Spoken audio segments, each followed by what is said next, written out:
Hello, hello, Mordimers here, and welcome to one of the most shocking games in the chess history, but maybe not so shocking once we know the story behind this. So, the game was played in 1988 between Alonso Zapata.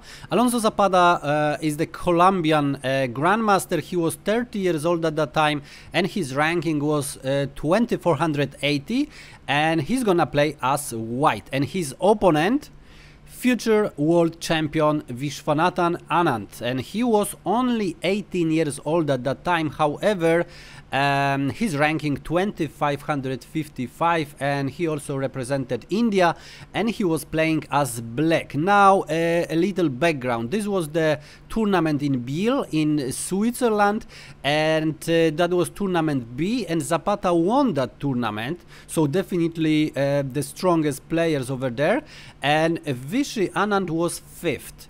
So this what we know, so definitely strong player.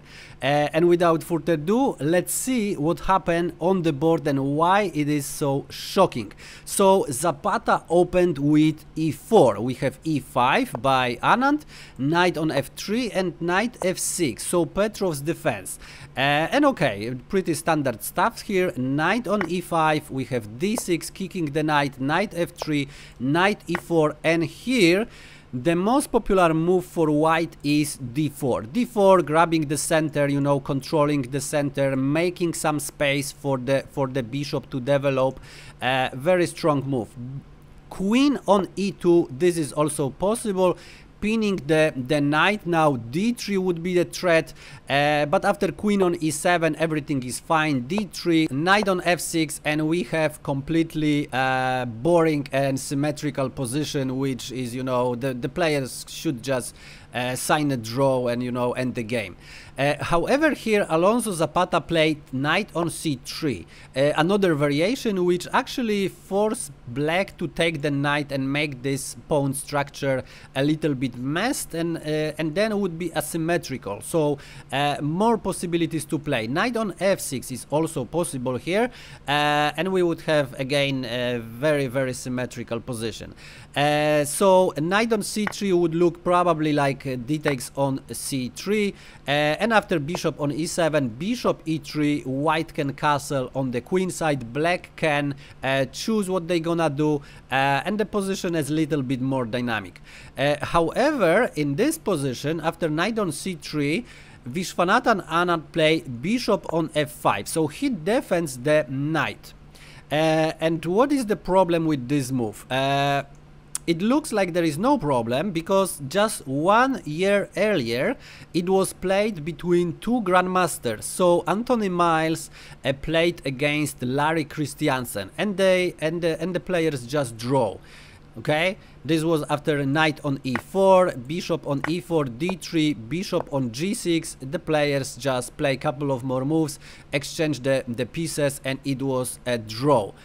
Moreover, this game appeared in the chess magazine as a novelty. Okay, so bishop f5 was considered as a novelty, not check yet, and it was just 1 year before. It was not tested yet, and Vishy Anand, there is a theory that he wanted to play that novelty and see what is gonna happen. However, in the interview he said that he was not aware of that game, and he didn't know that game, and he just played that. He thought, okay, this is a good move. However, the problem is, in this position, Alonso Zapata played the move after which Vishy Anand resigned the game. So feel free to pause the video and find the continuation for white while I enjoy my cup of tea.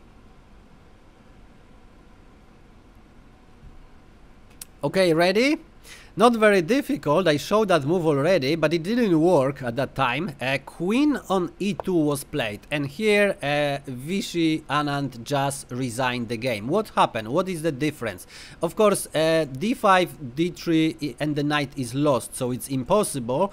The problem is, after queen on e7, white actually has one extra move. Now knight can go to d5. before, when I show you, the knight stayed on b1, so that's a huge difference.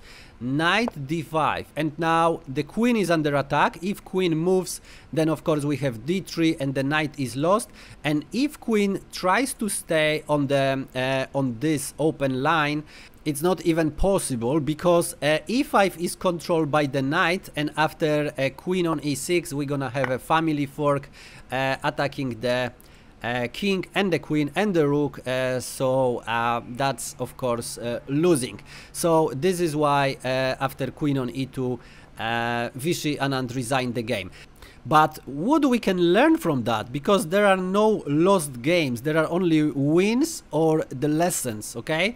So this was definitely one of the best lessons in Vishy Anand life. So he didn't resign from the chess, he was only 18 years old, he could resign after losing in 6 moves, but he didn't resign, he became the world champion. That's a quite a respectable achievement, let's say, and also he became one of the best experts in the new lines in the openings, okay? So just couple of days ago he won against Jan Nepomniachtchi in the Jan's favorites Greenfield Defense. That's also achievement, you know. That was, I think, 17 moves, and he kept this line for 10 years, and he just won. That was incredible. So this was definitely great lesson, and Anand became, you know, world champion and one of the best experts in the openings nowadays. Even he is already 50 years old. Great career. Even he lost when he was 18 years old. And if you like this attitude of Anand, if you like this lesson, press like. If for some reason you don't like it, press unlike. And if you don't want to miss any other stories like this and the games like this, press subscribe, smash the bell button. Thanks for watching, and see you in the next one.